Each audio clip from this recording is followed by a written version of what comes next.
Good morning, everybody. It's Tim Poenka, and we're here with another Fredericksburg Strong podcast. We're super proud to have people in here who serve our community. And with me today is one person who I know your whole agency is super busy right now. I've got Latoya Brown from the Fredericksburg Regional Food Bank. Welcome. Thank you so much for inviting me and having me here. I'm super excited to be able to share the work that we're doing and our community partnerships, and so thanks for having me. So obviously right now it's a difficult time for quite a few people. Yes, it is. We serve an area that has a high number of people who are at risk for food insecurity.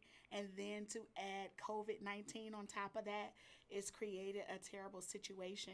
But we are committed to continuing our mission to provide a hunger-free community to Planning District 16. So we're happy to be part of the work of impacting the lives of our community. So when you say Planning District 16, Yes. that is what does 16 mean? So we are, our service area includes the city of Fredericksburg, King George, Caroline County, Spotsylvania County, Stafford County, and then we also have Locust Grove. Okay, so it's a pretty big operation. Oh, yes. So when you're looking at it, like right now, like when you're looking at people coming out to you, so how many different locations do you actually have, or physical buildings?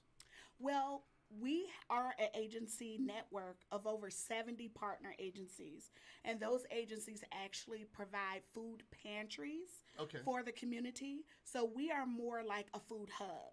So we distribute to those partner agencies, and they in turn distribute to the community. Well, in the onset of this crisis, many of our partner agencies had to close their doors for various different reasons. So we have about 19 that have completely shut down right now. So what's led them in? When you look at these partner agencies that have had to shut down, what are some of the reasons, or what's the obstruction, or what's holding them back? Is it the virus? Is it funding? Virus is the number one during this time. Many of them are of the aging population. So because they're in, one of the vulnerable populations that can contract COVID-19, they made the decision to close down. Many of them weren't able to modify their operation so that they can make it safe for the clients that were coming to them. So because of those closures, we had to definitely modify how we operate.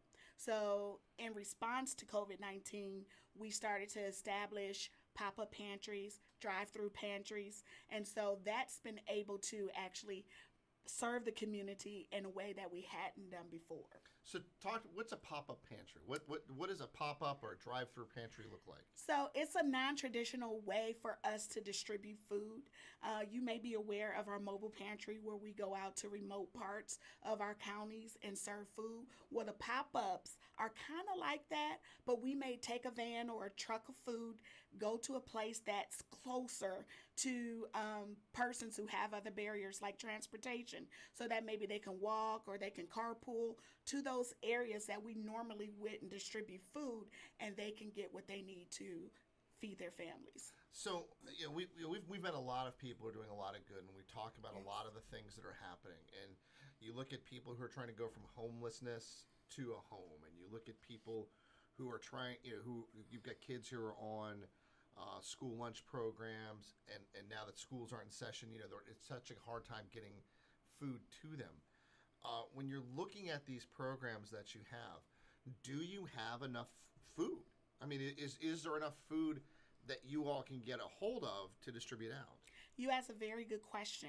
One thing that we've been able to do was actually have a big increase in monetary donations and grants. But one of the challenges that we've found ourselves in is actually sourcing the food, getting the food that we need to continue our programming. So the money and the funding is coming in to be able to continue offering what we need to the community, but it's harder to get the food into our warehouse. The reason being is because we are actually competing against grocery stores to keep their shelves full. We're competing against other food banks in the area and other organizations who may be offering some of the same services that we do. So it takes a lot longer for the food that we order to come in because everybody has deliveries and everybody is ordering large amounts of food so that they can support their programs. So, where do you get it? I mean, where's your primary source of food? Is it donations? Is it from, you know, uh, big box retailers? What's your primary food? What's your primary supply of food from? Well, being a part of Feeding America, which is our parent company, they've created partnerships with a lot of corporate and retail entities throughout the nation. And so we would generally get most of our food from those places. And there are many food vendors that are set up where we could order. So because they are being overwhelmed with the amount of orders that are coming through, we're finding ourselves trying to go through different sources or finding new food vendors to provide what we need. We also get a lot of government commodities from the USDA. And so we've been, fortunate enough to have those continue to flow in. And they are actually helping us to stretch the food to provide better nutritional value to the meals that we're providing to the families. So, and when you start to talk about this, you really are talking about families. Most definitely Yeah. families. So, we talked to some people the other day about mental health and some of the stigma that's applied with that. When you're starting to look in yours, do you find that people, do people reach out willingly, or is there fear about that? Because there's no shame in needing help. But is there any of that you're seeing with people, especially today, since maybe they're not used to being unemployed or out of work? Definitely, the stigma is something that we've always had to deal with and try to overcome that barrier of helping people to understand that it's okay to ask for the help that you need, because the number one priority is to make sure that your family can live a healthy, nutritious life, even if you're having problems with providing that food on your own. So now we're seeing kind of a shift because the need is so great and they're really unsure about where their next meal is coming from because they don't know where their next paycheck is coming from. So I don't think stigma is a big barrier for us right now. Which it shouldn't be. Exactly. I mean, the worst thing to do is need help and never ask or never reach out, is to try to do it on your own and not have the resources to do it, Yes. without a doubt. And I think something that really helps right now, like I mentioned our USDA commodities, a lot of those programming has removed some of the regulations that required us to collect certain data. Well, those have been loosened for us to be able to serve more people. So most of our programs were income based. We don't have to ask about income right now. So Our you goal- bring up a good question about that. Yeah, So our goal now is to just provide food to people who come to us for it.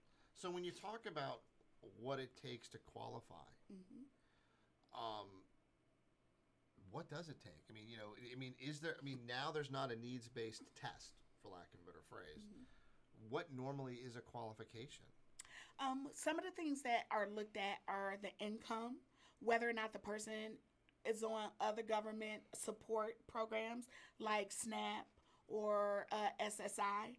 So those are all qualifiers for people to receive these sort of commodities. Not necessarily the food that we provide from our warehouse, but just specifically those government USDA foods that we bring into our So programming. how is it that you're able to separate? Okay, well, this is from the government. Yeah, I've got a shelf. This is the government side of what's being provided. This is what's being donated. This is what we're buying. Okay, you can't have anything from that shelf. I mean, how does that work out? I mean, that seems like it'd be very difficult for you all to try to.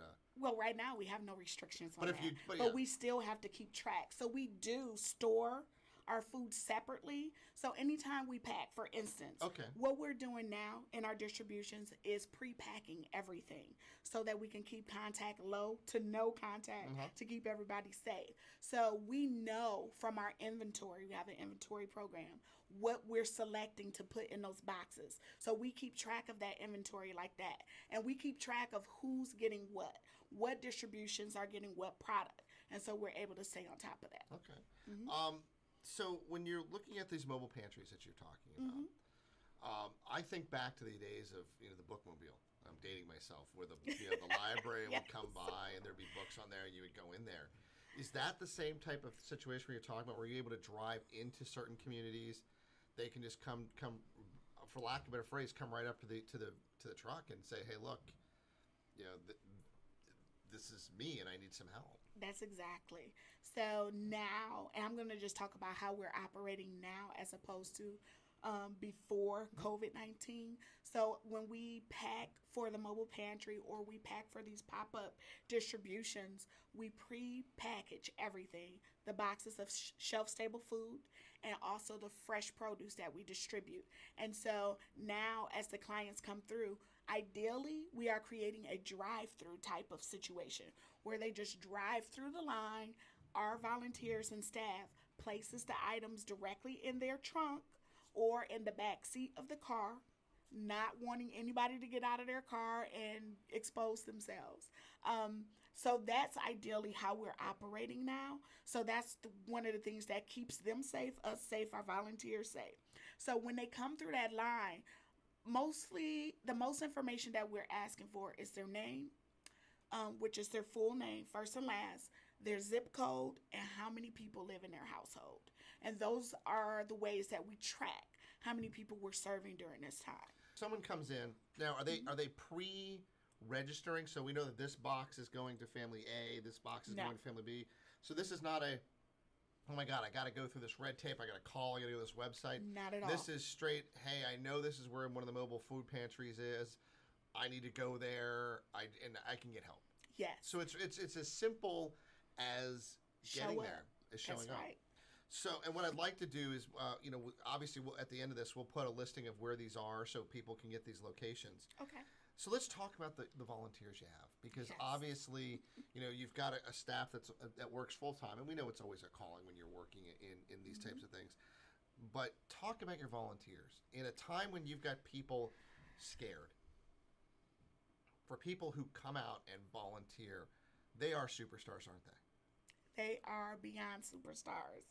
We had a sign in our yard that we drove up to that said, "Heroes work here." And of course, we would love to have that title ourselves as the food bank staff. But really, those heroes are those volunteers that risk their health to come out and to make sure that other people have something put on their table.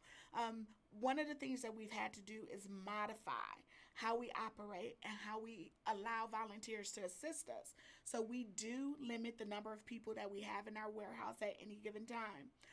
A lot of our volunteers were senior citizens, those who are of a certain age. So for their benefit, we had to ask that they not really participate during this time because we would hate for something to happen with them. Not that we discriminate. Some of them fight and say, "No, we're coming." And we're like, okay. But we make sure that it's a safe environment for them to be able to continue the work that they want to do. So our volunteers, we have groups that's calling us every day, new volunteers calling us every day. How can we help? How can we come alongside and make sure that people are getting the food that they need? And so a lot of times it's overwhelming to get that many requests, but the first thing we have to think about is the safety of anyone who wants to come alongside and do this work. So we ask that people who want to do something for the food bank to help make sure our work continue, that the best thing they can do is monetary donations or raise the awareness about the resources that we provide and tell people where they can go to get the help that they need. Now, you mentioned monetary donations. Yes. Now, which I'm assuming that means that you have a lot of volunteers, which is great. Yes. What about food donations?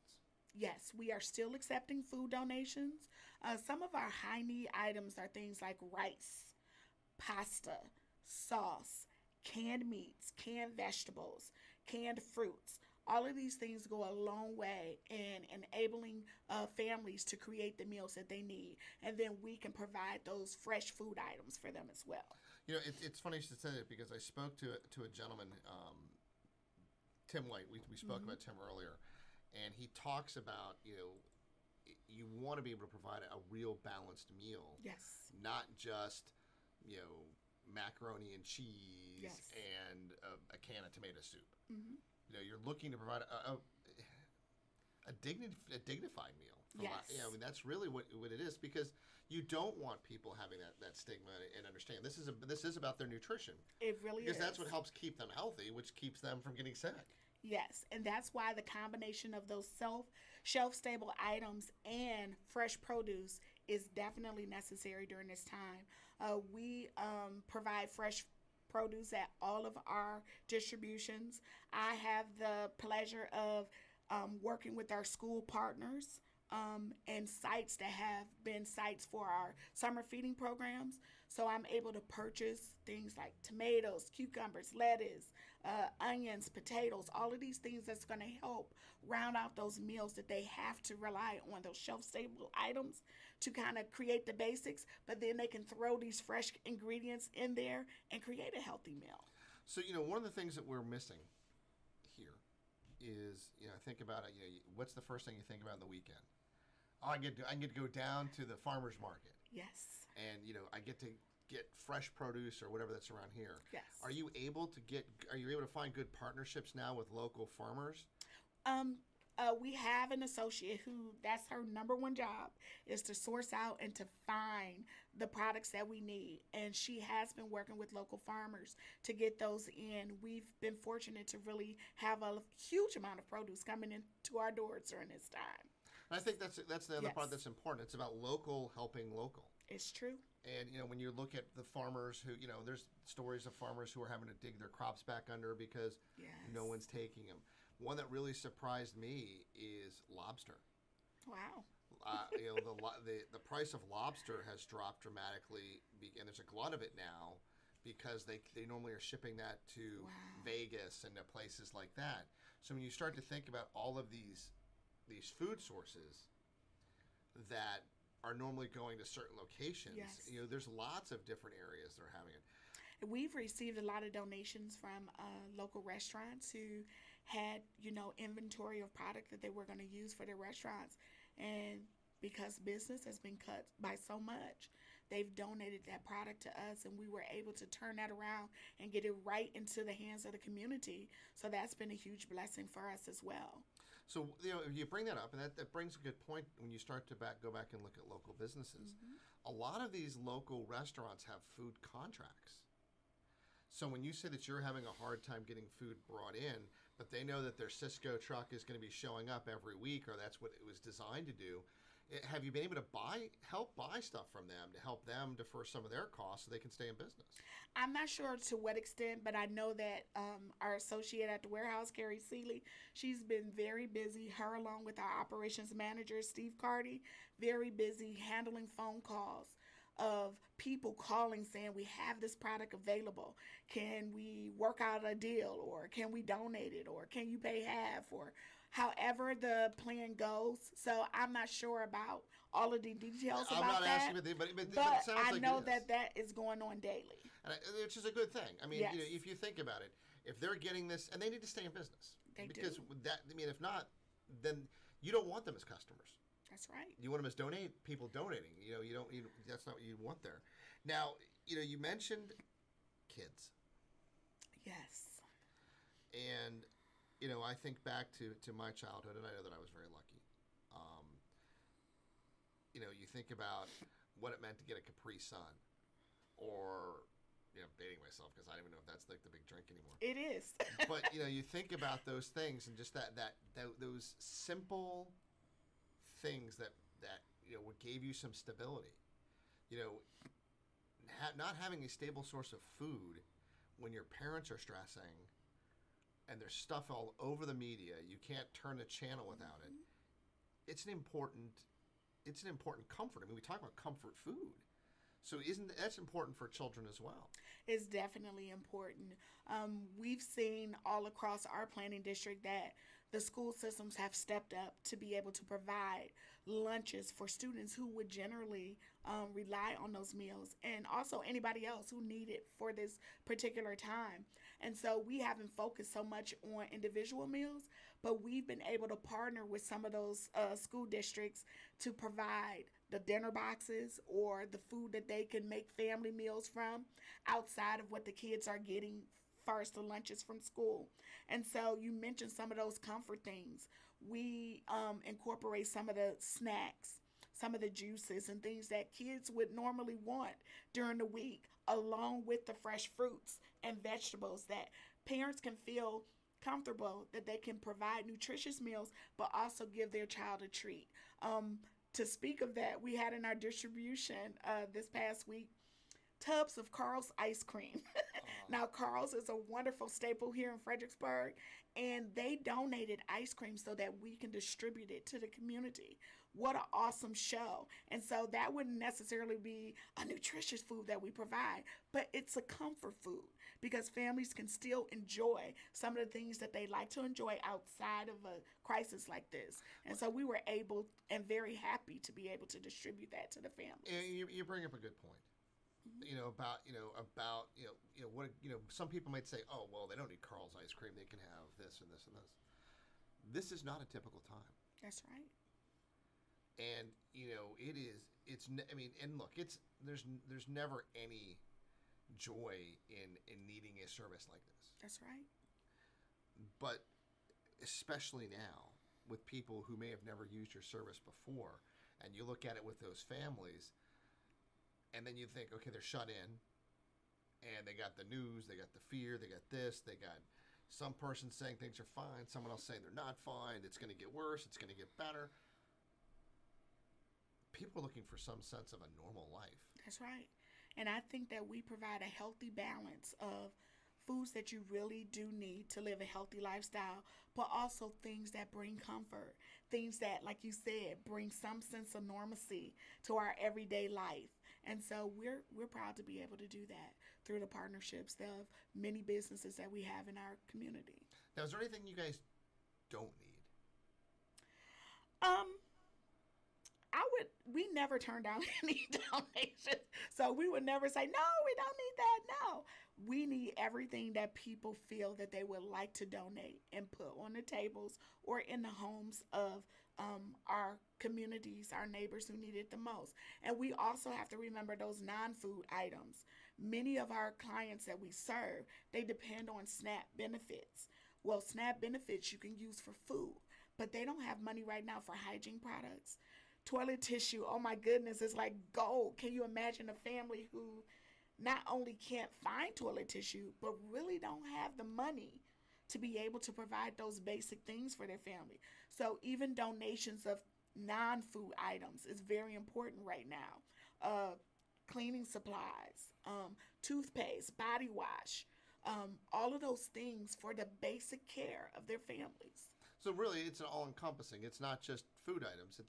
It's what we would think about our daily items. Yes. So you mentioned that you partner with other agencies. Yes. So we have. I can't say enough about what we learned about the people at the Micah Ministries Furniture Bank and what they're doing, and they have that same thing. When you think about what it takes to put furniture into a new home. I mean, I was thinking back when I was like, oh my gosh, you just think about things like, oh my God, I need an iron. Or I need an ironing board. And you don't even think about it. That's like the last on your list, but you go, yes. I'm like, if I plan on doing any wash, I'm eventually going to laminate it. You start going through these things that go through your mind.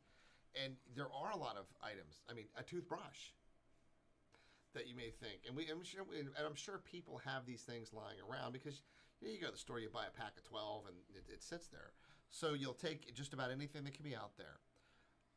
Talk about timing. Let's take ourselves out of COVID. Mm-hmm. Most of the time that you hear people think about donating to a food bank is Christmas time, right? Yes, that's true.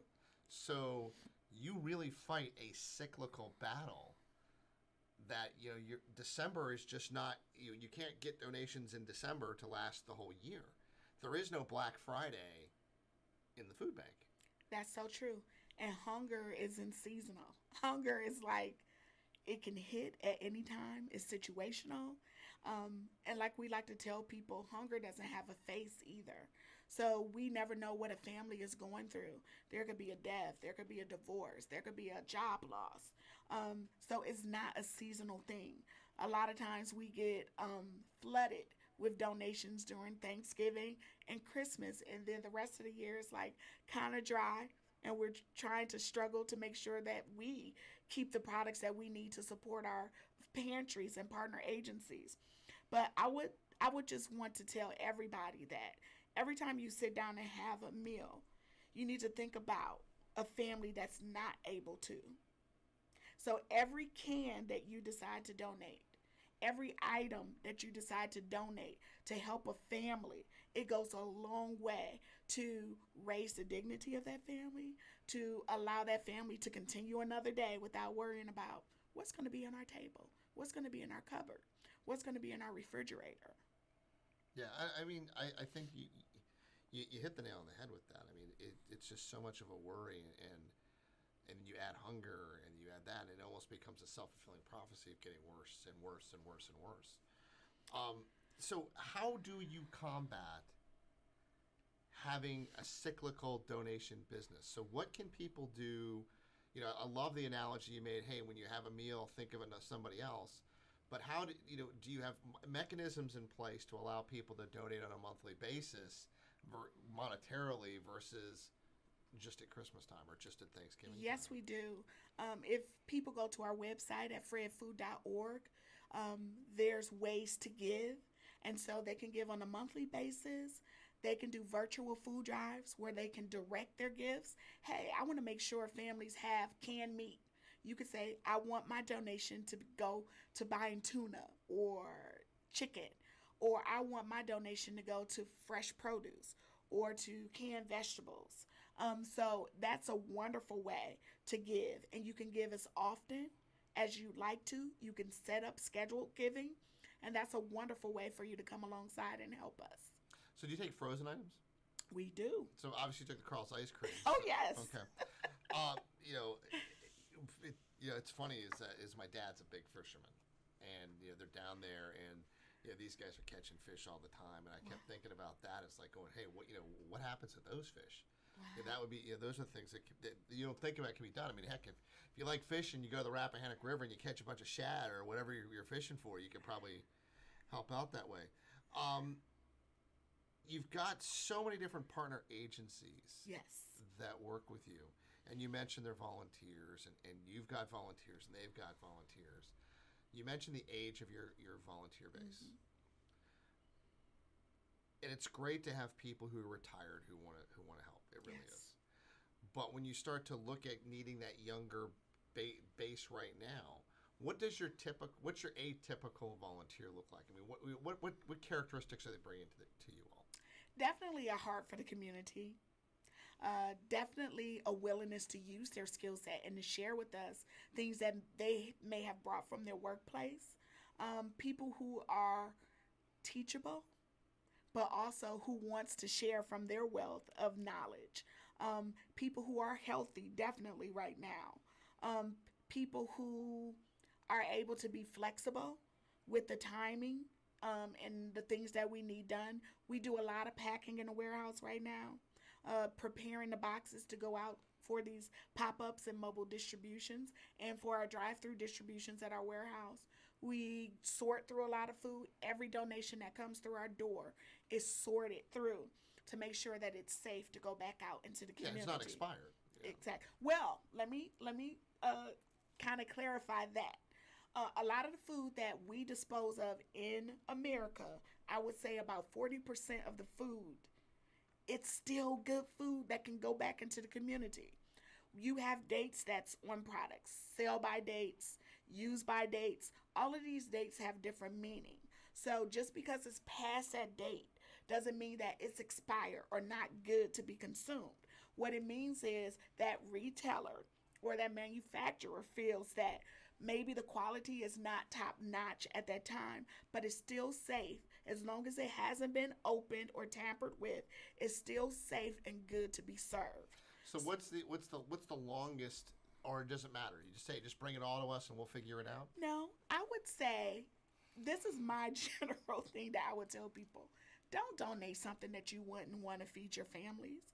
But a lot of these products that have these different dates, they come from our retailers. We rescue food from retail stores. And so when we get these items, we have to make sure that they fall into the categories that Feeding America gives us guidance on how long you can keep a product past its date that's listed there, depending on what type of date it is, sell by, use by, best by dates. And so we follow that scale to make sure that it's still safe for people to So that's use. more like in canned food. I mean, no one really wants to have expired cheese.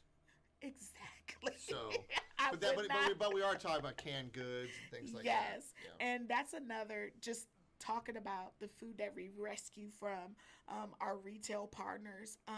Our retail donations have declined about 60% because stores are really keeping things longer on their shelves and selling it. So we haven't been able to rescue a lot of that food that we would generally get in and push back out into the community. So, yeah, so that's a great thing. So if people just go to their pantry, I mean, I've been in my pantry. I have no idea what I was thinking when I bought some of the stuff. I mean, I liked it, so I bought it, Yes. but I just haven't made it. So I bet you it's not just me. I bet you if everyone goes into their pantry, they can rescue something for you right now That's true. just by going in and go, why did I buy? I'm gonna, I can't believe I'm gonna say this. There was a time with my my kids' mother and I would we just always would buy spaghetti when we went to the store. And we went through the pantry one day, and the different places in the house. Turns out we had like 15 boxes of Oh my spaghetti, and we're goodness. going, "What were we thinking?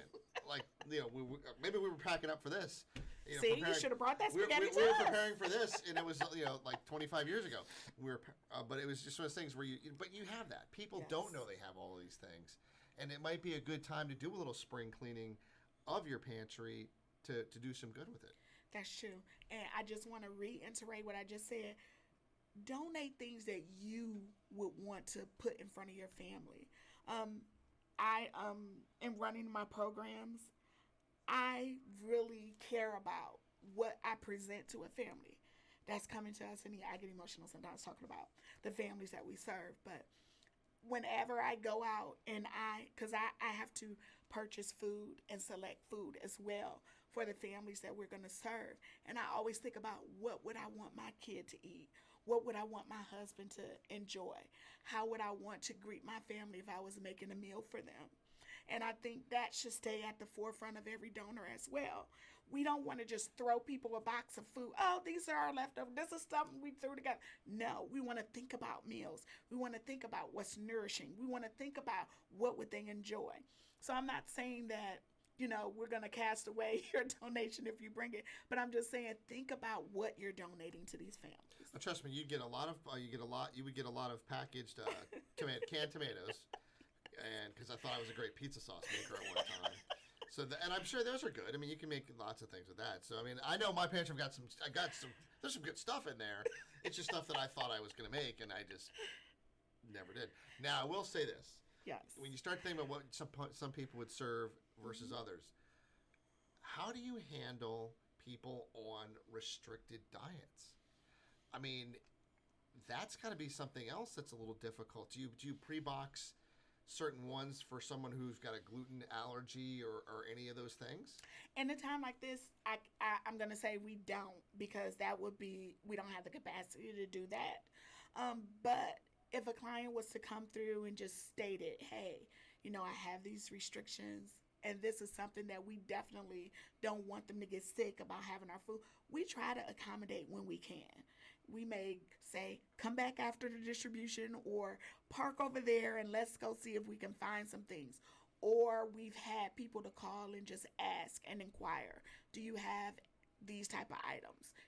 This is what I'm going through. I can't really find food. Do you have these? And so we try to accommodate as best we can, but we cannot guarantee that we'll be able to accommodate everyone. Okay. Your volunteers that you have. Yes. Okay. Are they in different locations, or do you have one main warehouse? We do have one main warehouse, but there are different sections and stations set up for them to do the work that they do. Some are in the sorting room where they're sorting through food, so we definitely monitor how many are in there and how spaced out they are. Some are in the back of the warehouse where we're creating a line where we are packing, getting ready for our distributions. Some work in the front of the warehouse where they're actually stocking the shelves with the items that we need. But some of the modifications that we've made now is we only allow the partner agencies to order online, and they have to pick up their products by appointment only. So we're not allowing them to come into the warehouse. So when they arrive at the warehouse to pick up their order, we actually bring it outside the warehouse to them to kind of keep everybody safe. And then if there's anything extra that they would like to get, like our bread, sometimes it's meat in the freezer, or any extra thing that's not online, we will pull it for them at that time and present it to them. So in that regard, we're just really trying to think about keeping everybody as safe as possible. We actually called in the National Guard because it's kind of overwhelming and packing and getting everything ready every day. So they actually reported to our warehouse this week, and they ran our drive-through operation for the first time yesterday, and it was awesome. Wow. So, wow, the National Guard. So, talk about the warehouse, and we talked about this. I'm sensing it's almost like a 24-hour day operation. It feels like it, but it's crammed into 10 hours a day. Especially right now, we're getting calls, and sometimes our drivers are going off duty time to go pick up donations or things that we need for our distributions. But the work starts at 7 a.m. in the morning most times. Some of our warehouse workers get there early, and then it continues throughout the day until 5. I do distributions after hours because some of our neighbors in the community, they're still getting off work. Oh, so, yeah, if it's a Friday, yes. they're still trying to find a way to furnish. So some of our pop-ups are done from like 4 to 6 in the evening. And so we're trying to modify to accommodate, to meet the needs of the people and to get more food to where they are instead of requiring them always to come to us. So that when you said the National Guard came in, you're talking they're there in their uniforms, yes, showed up in the trucks, military trucks, yes. And now were they from our local armory, or yes. they were okay? So we have 12, a unit of 12 that's assigned to us, and they will continue to work with us until we don't have a need for them. So we have them for 30-day increments, and so it's been wonderful. Was this a program did the governor help you arrange this? Did you guys go to the commander locally and ask for help? Through our National Federation of Food Banks, we put a request for the food banks in, and so each individual food banks had to determine, what their needs were, how many people they would need to help support the programming that they were running. And so we put the request in, they analyzed that, they came out to actually see what the work we were doing, and then they assigned a unit based on that. It's amazing the work that you all are doing. I am so glad that you're getting help and getting volunteers to yes. come out there and do that. It is a lot of work to feed the area. There's a lot of things that go into it. Can't say enough about the great work that you guys are doing, especially now, but 24/7, 365, because hunger is a 24/7, 365 item. It's not just today. That's right. It's not just a COVID. It's not just a Christmas. It's not just a Thanksgiving. I hope you can get the word out. If there's any programs or any help anything we can help you with, we're going to put the locations on the bottom of the screen. We're going to go ahead and put a donation hotline for your website information. But thank you for the work that you guys do, and please thank all of the men and women out there helping out and volunteering, and especially that you got the National Guard. Yes. We're so happy, and we're happy for people in the community like you who want to really spread the awareness of the needs that we have and how we can all come together to provide what we need to care for our neighbors. Well, thank you very much. It's how we keep our area strong. Yes. So, thank you, everybody. This is Tim Poenka. I've been here with Latoya Brown talking about needs in the community. Everyone stay safe out there, and we'll see you again.